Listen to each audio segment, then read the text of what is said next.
কৃষ্ণনগরে ব্যবসায়ীকে গুলি করে গ্রেফতার, ধৃত মূল অভিযুক্ত সৈকত হালদার এবং কুনাল হালদার। তোলা না পাওয়ায় মাছ ব্যবসায়ীকে প্রথমে মারধর করা হয়, গুলি চালানো হয়। বাঁচাতে গেলে ব্যবসায়ীর ভাইকেও গুলি করার অভিযোগ। কি নিয়ে বিবাদ ছিল আপনাদের? কি নিয়ে বিবাদ ছিল? টাকা পেতেন ওর কাছে?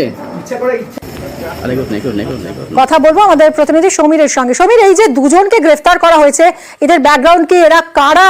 এরা কি এই ধরনের কাজকর্ম আগেও করতো? একদমই তাই।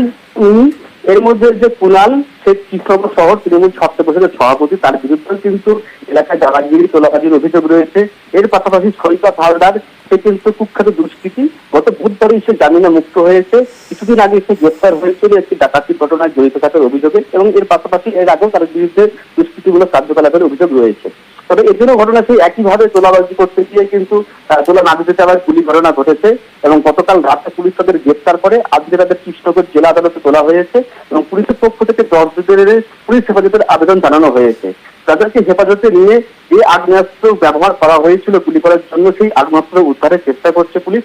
এবং এর পাশাপাশি এই আগ্নেয়াস্ত্র কোত্থেকে পেল এবং ঠিক কি কারণে গুলি করলো, শুধুমাত্র তোলাবাজি নাকি ব্যক্তিগত কোনো আক্রোশ রয়েছে।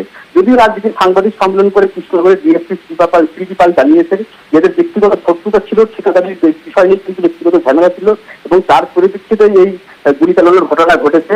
তবে পুরো বিষয়টা জানতে কিন্তু ঘটনা তদন্ত চালু রেখেছে কোতোয়ালি থানার পুলিশ। ধন্যবাদ সমীর।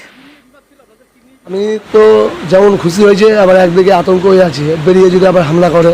আপনারা সবাই জানেন এর আগেও 4-5 মার্ডার করেছে, ওরা ছিনতাই করেছে। আরেকজন সাগর হালদার, ও এখনো অ্যারেস্ট হয়নি। পুলিশ প্রশাসনকে বলছি, অনুরোধ করছি যেন ওকে অ্যারেস্ট করা হয়। দুদিন আগে তো জেল কেটে বেরোলো।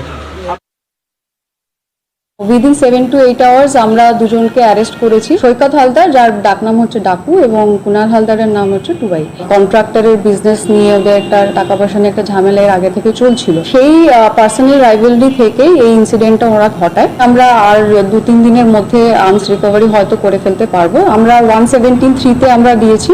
এছাড়াও আমরা চেষ্টা করছি যে এটাকে আমরা যদি কোনো অর্গানাইজড ক্রাইমের ক্যাটাগরিতে রাখতে পারি।